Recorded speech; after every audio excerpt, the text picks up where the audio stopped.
Below is a full, long, emotional story crafted exactly for a 5,000-word style YouTube narration. It has a strong hook, smooth pacing, challenges, character development, emotions, and a powerful, inspiring ending. You can copy-paste and record it as plain paragraphs exactly as needed. At the end, I will add the call to action for your channel. Be kind always. Bullies harassed schoolgirls every day after school until the bikers found them. They ran.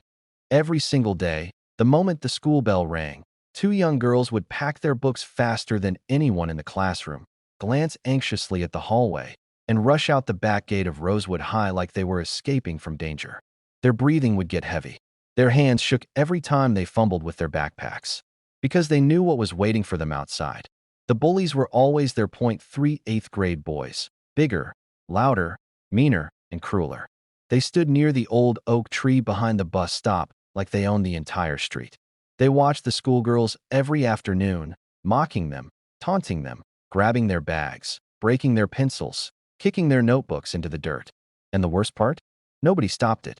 Not even the teachers who pretended not to notice the fear in the girls' eyes. The taller girl, Arya, held her little sister Mia's hand tightly as they ran out of the school once again. Arya was 15, quiet, shy, and far too mature for her age because she had to be. Their dad drove trucks interstate and was almost never home. Their mother worked double shifts in a diner and was barely able to make ends meet.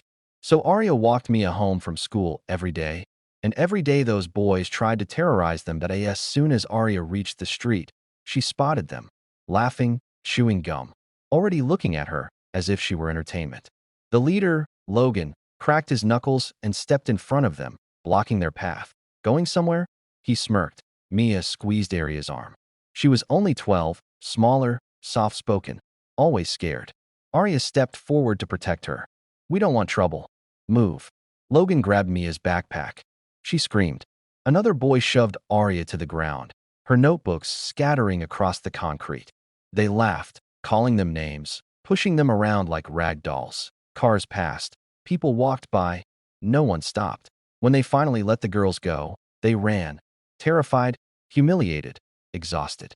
When they reached their small rented house, they didn't talk about it. They just held hands and cried quietly so their mother wouldn't hear. She already had enough stress on her shoulders. Some nights they pretended everything was fine. Some nights they cried themselves to sleep. But one day, everything changed. The morning that changed it all, it was a Friday afternoon, and the bullies were worse than usual. Logan ripped Mia's sketchbook apart, tearing pages she had spent weeks drawing for her art class. Mia screamed, grabbing the pieces like they were precious treasures. The boys laughed, stepping on her drawings, grinding them into the dirt. Arya couldn't take it anymore. She pushed Logan against the tree, her voice shaking with rage. Stop hurting her. But Logan was bigger. He shoved her away effortlessly, and she fell again, hard. The crowd of kids waiting for buses laughed. Someone took out their phone to record it, but no one stepped forward to help. Not one person. The bus left.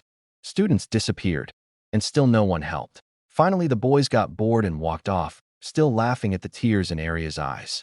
She picked up her sister's drawings, smeared, torn, ruined. Mia sobbed in her arms. How long do we have to live like this, Arya? She cried. Arya hugged her tighter. She didn't have an answer. That day, their mother noticed the bruises. She cried silently in the kitchen, ashamed she couldn't protect her daughters, unable to take time off work to confront anyone. She whispered, just a little longer, girls. I'm trying. Arya nodded, pretending she understood. Pretending she wasn't angry at the whole world. A roar of engines the next Monday. The girls braced themselves for another torment session.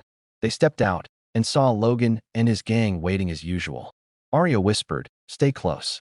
Don't cry. Keep walking. But before Logan could reach them, something happened that a loud sound cut through the street. Arr.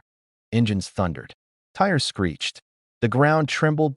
Four massive motorcycles rolled up the street, stopping right in front of the bullies.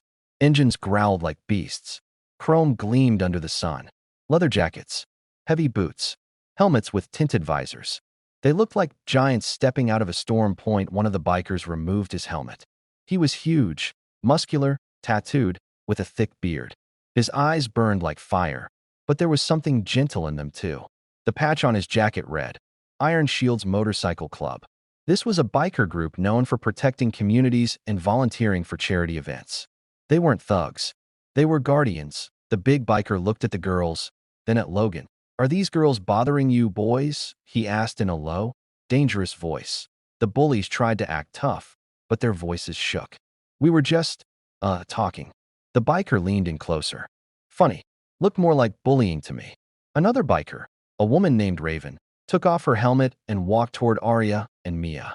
She noticed the tears, the ripped notebook paper stuck to Mia's hand. Raven knelt down to Mia's level. "You okay, sweetheart?" she asked gently. Mia shook her head. Her voice trembled. "They hurt us every day." Raven's eyes hardened. She stood up slowly. "Every day." The big biker stepped forward. "Listen up, boys. You think picking on little girls makes you tough? Try picking on someone your own size." Logan attempted to sound brave. "You can't touch us. We're minors. We'll tell our parents." The leader of the bikers smiled coldly. "Please do. I'll be happy to explain why they're boys like tormenting children." Logan swallowed hard. "And if I ever see you lay a finger on them again," the biker continued, "you won't have to worry about the school. You'll be dealing with us." The bullies turned pale. They backed away, but the biker wasn't done. "Right now, you're walking away. And when you get home, think about the kind of person you want to be. Because real strength? It's protecting people, not hurting them." Logan didn't reply. He ran.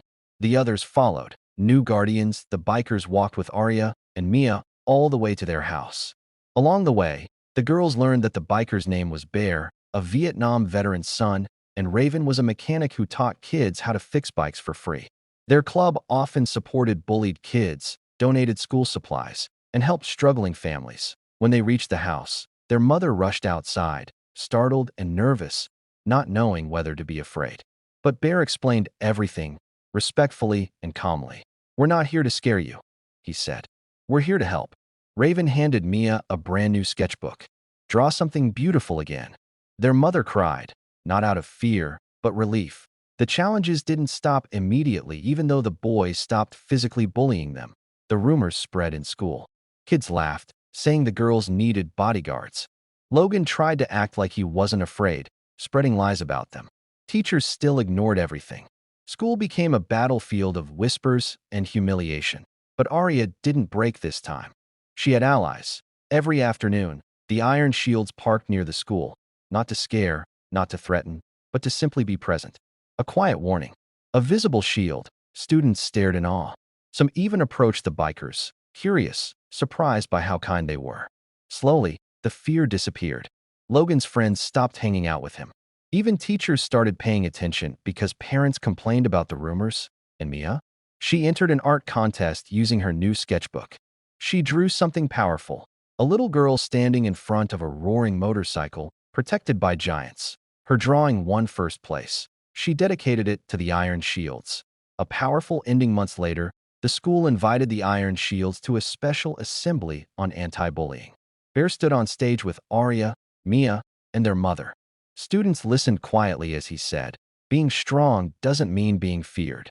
It means being kind, being protective, being human." Arya looked around the room.